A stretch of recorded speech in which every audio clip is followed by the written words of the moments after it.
So there we go, 3, 2, and 1. Well, Gaylene, welcome back. Yeah. Mayor's Monday here at WSAU, WSAU.com. Is the luster of becoming a village here in Rib Mountain, has that worn off yet at all? No, there's still work to be done, so it's an ongoing process. Matter of fact, I just was working on a contract for, would you believe, the postage machine. And I had to redo all the name changes, so it's little things like that that continue to happen, but that's fine. I'm sure it's going to be years to come. Mm-hmm.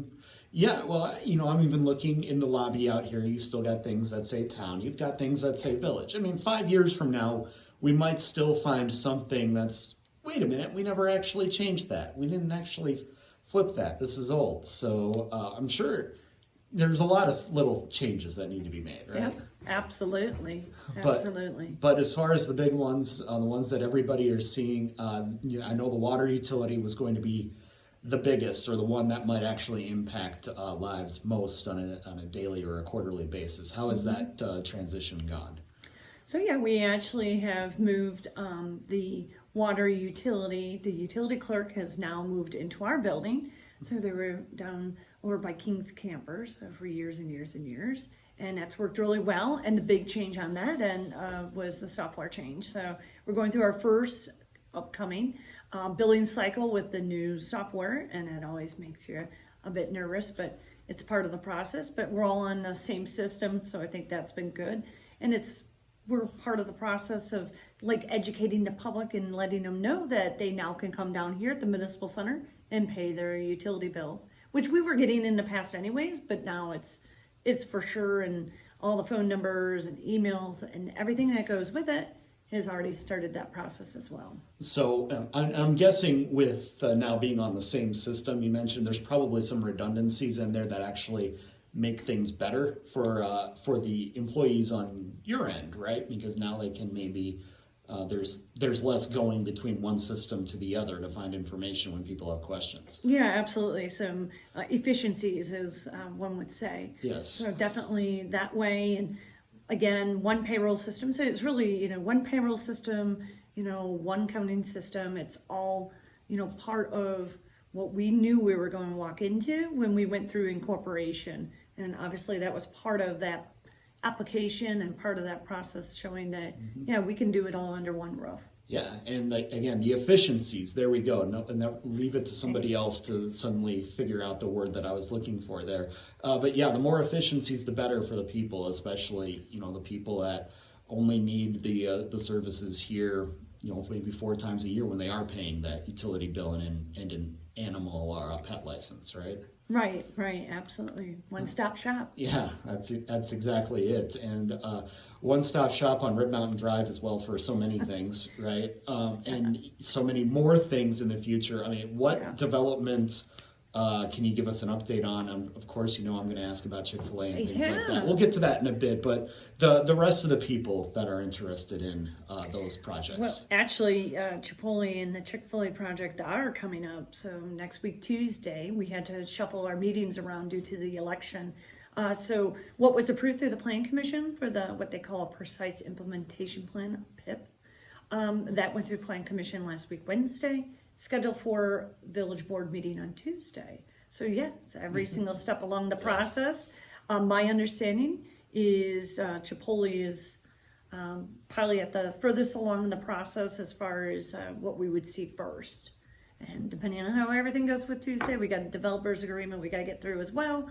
So it's all part of the process, but it is coming along, and you'll start to see, instead of being talked, it's starting to become more of an action and definitely coming. Yeah, and those are 2 offerings that a lot of people have been asking for in the area, and the fact that you're able to kind of land both of them in the same development is probably pretty big for the village as well. Yep, absolutely. Being in our TIF district absolutely helps as well. Yeah, and so when can people maybe see some dirt fly, some concrete move to building?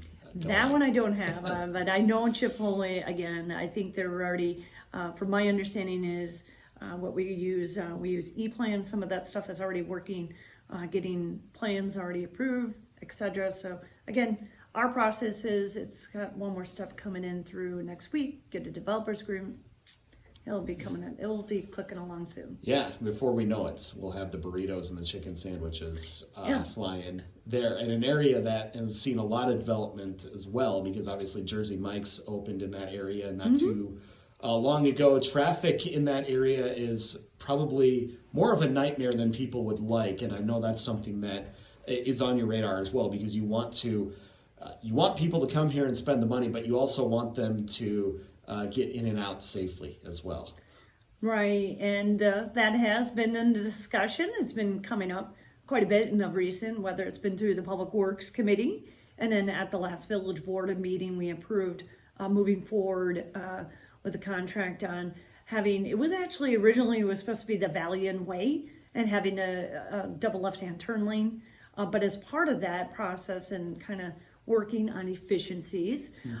We were looking at the medium improvements that would need to be done in that area as it addresses the projects on Chipotle and Chick-fil-A, as well as what has developed and was originally developed on it would be on the other side of Rib Mountain Drive. So we're going to see some medium improvements, some traffic restrictions as far as turn lanes, kind of a right in, right out, but controlling the left-hand turn lanes in that particular area. So it'll be a little bit of adjustment for those who have been able to get out of there on a left-hand turn lane. Might not happen, obviously, with Lilac Avenue, with the project of Chipotle and Chick-fil-A.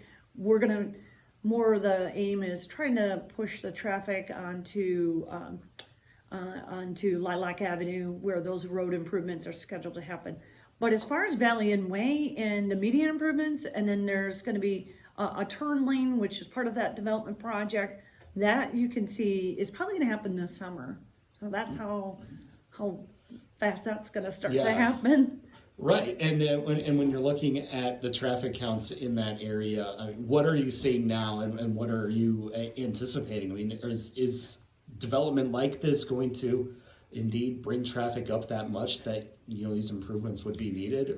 Well, we evaluate that those kind of traffic patterns, and they call them TIA, traffic impact analysis, and that's always part of the discussion and how you cue the traffic coming in. So we're pretty aware of that. That's always been part of the project conversation. That actually came up at the Plan Commission meeting last week, Wednesday. So obviously that's still being taken into consideration. But we have reached out to the Department of Transportation, talking to them about the ramps and what can we do with the ramps and how we had the flow traffic rate currently.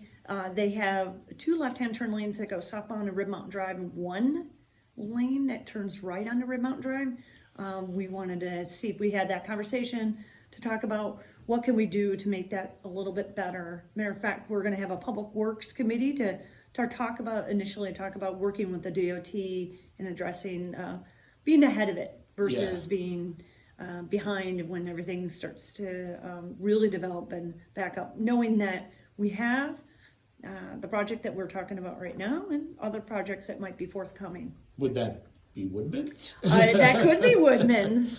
Right. Exactly. Yeah. How many projects like this at any time do you have queued up on your desk that you can either in a stack that can be named or can't be named right now? It can vary. I mean, I've been with the community for 20 plus years. I mean, there have been moments where it's crazy busy, and it's busy, and there's no question about it. And there's times where it's quiet, but yet the existing projects are always doing something. Whether it's an existing retailer that's doing major rehaul within their store, etc. There's always something. Even when we had the downturn in the economy back in 2009, we still saw things happening here in the village, and I suspect that will always be the continuous process here.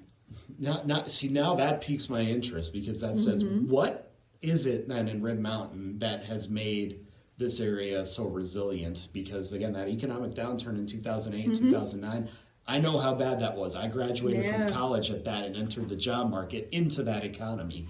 I know what that was like for some of my classmates. What is it then that had the village and back then the town growing as it has? You know, honestly, I think a lot of it has to do with the location of our community. We've been really good at working with development and making sure that we are being proactive in working with the developer. That's one thing. The location, as I said, we have the east, west, north, south exits in our community. And the one thing is, I don't, in some areas in other parts of the country, you hear how they're over retailed. You know, you can have, you know, multiple, you know, home improvement stores all on four corners, you know, and it's try to, who can outlast the other. And, you know, truly that's, this whole area, the region as a whole has not had that. So we've been really fortunate that way too. So I think that there's some of that has kind of helped out as well. Mm-hmm. And then as far as street projects for the upcoming year, you mentioned that one already on Red Mountain Drive, Valley Way. Anything else that residents should be looking for as construction season gets underway? Just our normal regular paving schedule and you know, kind of the maintenance that we continue to do. That's part of the process as well. So we have a capital improvements plan. We do a 5-year lookout, and then kind of we're going to try to look at it long-term beyond that too, but mainly at the 5-year and try to schedule those things. So yeah, that people could see, you know, depending on where you're at on the list, and we say yeah, on the list, might be not this year, it might be next year, depending on the road project itself. Yeah, and eventually those, you know, it may take a while, but they do get to you, because I've been asking for Highway 29 going west into Minnesota to have something done with that for a while, and hey, we're halfway done with that now. Right, so yeah, right. they do get to you eventually, but again, you just have to exercise that patience. One more thing then before we let you go. Sandy's Bark Park here in Red Mountain. Yeah. How has that been received, and what are the improvement plans on that for now? Because I know that's kind of something that's been ongoing for the last few years. Well, we obviously had our shelter that we were, Wausau Homes had put together the shelter, so that's a net new addition. And I mean, the park ends up being popular. Just ask my German Short Hair painter. I'm a couple blocks away from the park. She knows where to go. Exactly. But yeah, the next part of that project is actually the trails that, and that's what we call the unleashed trails. So those walking trails and nature trails, and that plans on hooking in. You can actually see some of the work already. Kind of flags are out in the woods that show that it's going to eventually hook up to County R. So we really appreciate working with the Austin Trust Fund. They had helped contribute property for that for those trails. I think that's going to be a really nice addition. We are having our bricks. I will put in the plug.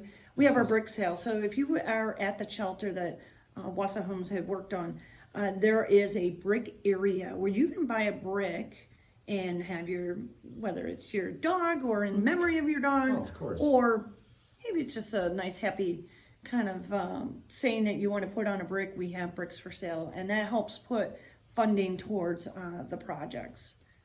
And I know if you've been to the park yet in Wisconsin Rapids, if not, I would recommend it, because there is plenty of area. And in fact, I believe it's 2 laps around is a mile if you want to go down there and walk with your dog as well.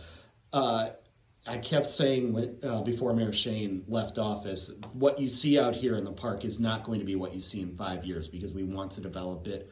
We want different agility equipment and things like that. Is that the same for the Sandy's Bark Park right now? You know, we haven't really we haven't looked at that. Certainly, I know there was discussion at one point in time of a little dog area. So with the fencing, there is only, you know, we have phases that we have done. It depends on donations and source of funding and how we can make those projects happen. But I mean, certainly, if we ended up getting a grant or a contribution, we certainly would have that opportunity to look at that as a possibility, as addition to the existing park. It's a busy park, I can tell you that much. Very, as every dog park should be. Well, Gaylene, we always appreciate the time. Yeah. Look forward to chatting again later this year. All right, thank you.